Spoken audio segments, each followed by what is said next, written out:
Truth be told, this PC build was very not challenging for me, but the reason I wanted to make a video for it anyway is because I think it's one of the best looking PCs I've ever built. Because it's so small, compact, yet well put together, everything just kind of makes sense. Ugh.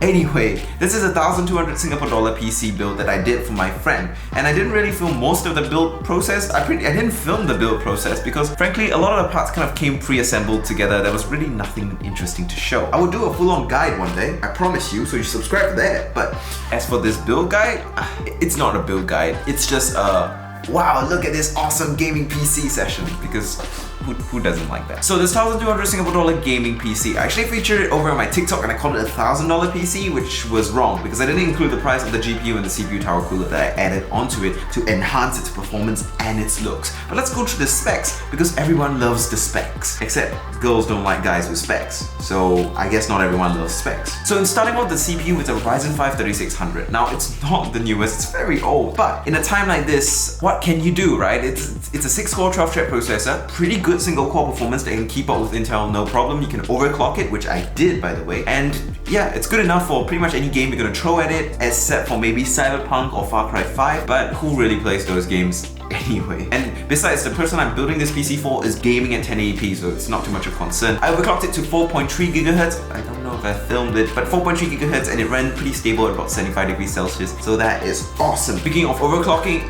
it needs a good motherboard delivering good power, so a B550M Pro 4 motherboard was used to mount that CPU in there, and that was a good choice. All-round solid motherboard, METX, lovely. It was being cooled by this white ID cooling CPU tower cooler, which I added in personally, and I really like this CPU tower cooler. Why? Because it's white, has a nice white LED fan. Its performance isn't that exemplary, but it's more than enough for a Ryzen 5 3600. So who cares? It's enough, and it's great fun. In terms of RAM though, we went with 16 gigs of Corsair Vengeance Pro RGB RAM. So the whole PC is kind of a white themed build, it's pretty obvious, but in this particular case, having a little bit of RGB kind of added a splash of unicorn vomit to the whole rig, which is fun. The case that we built it in was this TechWare Nova M, or I think it's a Nova M PC case. It was the Gen 1 one, but it's good enough. It's got tempered glass on the side, which is gorgeous, and you've got two nice lovely fans at the front and a lovely fan on the back. More than enough. It was reasonably quiet and it kept the CPU surprisingly cool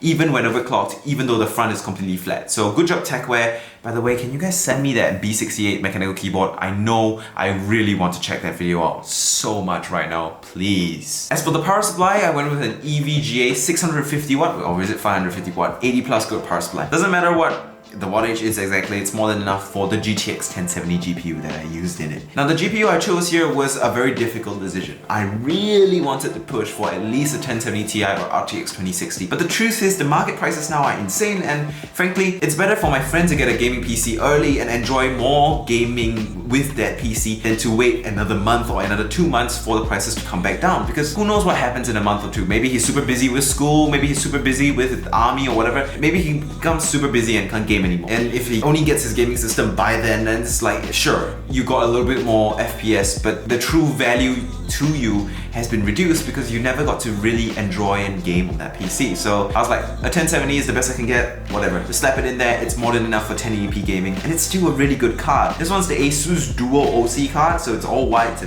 match the all white build, and it's lovely. Great VRMs, great cooling, looks really nice. I think it's a lovely little card. 6 gigs of RAM, mamma mia, perfect. And you might notice that the cables in this PC are white. Now I didn't get custom sleeve cables for this power supply or anything. That would be insane, it would be shoot us out of this budget. But the power supply I did come with these TechWare white cable extensions. Basically extended your standard power supply cables and, you know, to these white sleeve lovely cables that just was a beautiful aesthetic and fit the system much better and made it look super duper clean. And in terms of storage for this PC, I went with a 500 gig NVMe SSD. It actually came with a 1 TB hard drive, but I was like, that's not enough. I need to slap an SSD in there and boom, slapped. You know, I was deliberating, maybe I should skim some money on that SSD and sell the hard drive and sell these parts and then try to squeeze a 1070 Ti, but realistically that performance gain isn't that important on a 1080p gaming system, and the additional benefits of getting a good SSD, a solid power supply that can power pretty much anything you want to throw at it down the road isn't that worth it. So I ended up putting a 500 gig SSD in there, and I'm sure it was the right choice. So that is the whole rig.